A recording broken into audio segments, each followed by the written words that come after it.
With us to discuss this and some of the other big stories of the day, broadcaster Clare Muldoon. I think what we forget here, Clare, and this is, we can laugh at the pantomime, and it's sometimes funny to see, the leader of the SNP, a bloke who's never said boo to a goose, suddenly get very upset and animated. Yeah. Who knew?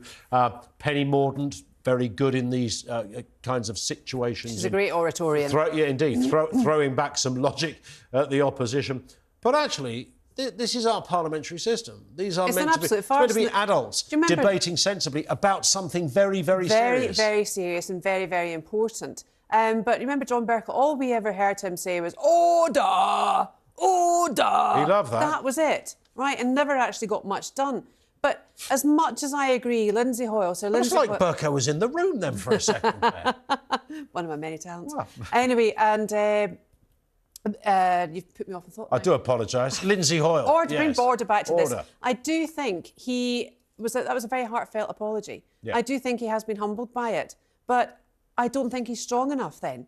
These arcane rules and these protocols and the impartiality of the Leader of the House of Commons is absolute a cornerstone of our democracy. Correct. And should be held to such high regard and respect. And I'm afraid if now, as you say, 63... Yep. MPs have now written in voting against and not giving him confidence, a vote of no confidence, then I think it has to be taken seriously. The whole government's destabilised at the moment, in my view. Yep. The opposition are an absolute anathema. They don't think they've got any direction at all, completely rudderless. Keir Starmer, if the view is held that he nudged Sir Lindsay Hoyle to do this, because of he might see it at the expense of the Islamic vote in Rochdale, amongst places, and that whole Middle England, north of Yorkshire.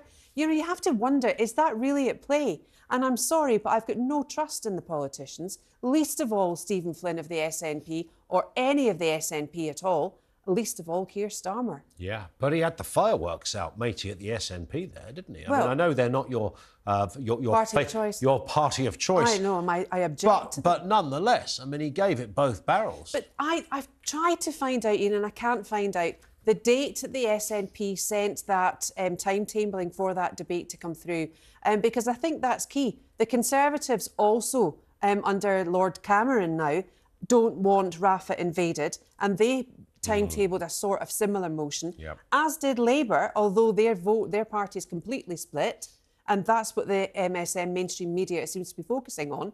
But the SNP, I think, actually did it to do damage to the Labour voters in Scotland, because they know they're minced now. They know they're absolutely finished. Of course they do. So there's political machinations going on all the time. And that's the bit that should irk, isn't it? Ian, it irks me so much, because not only that, there are still innocent women and children being killed on a daily basis on the Gaza Strip. Yeah.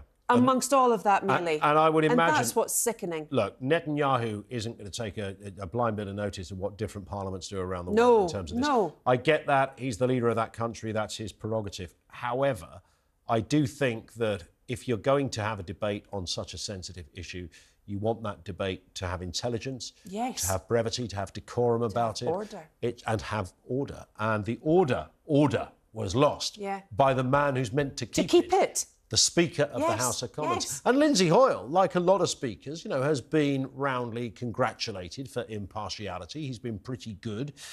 He'll tell off both sides if he needs to. So this is, I think, this has marked him down. And if that number is 63 at the moment, if it goes above 100, he's in a real danger zone. And one Tory saying he could be gone by the end of the week. I wonder who'll take over.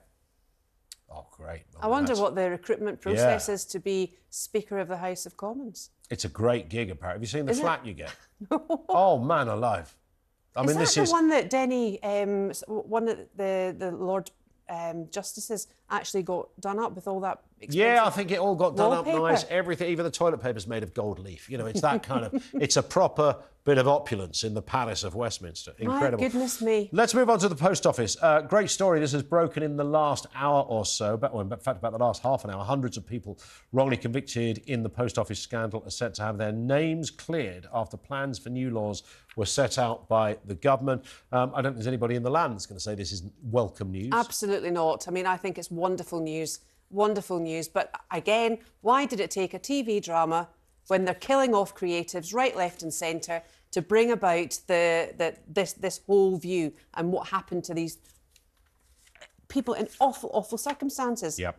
The Post Office really, in my view, has got blood on its hands. Yeah. It really has. It's every time we talk about this story, every time I interview another sub-postmaster, the fact we've talked about it a lot doesn't make it go away. The sense, the enraged sense of how what an injustice this was. And every time you hear another little bit of information, it just gets a whole lot worse. Yeah. So if these names can be cleared very, very quickly, I mean, the compensation thing also needs to be sped up, but that's welcome news, clearly. Absolutely welcome news.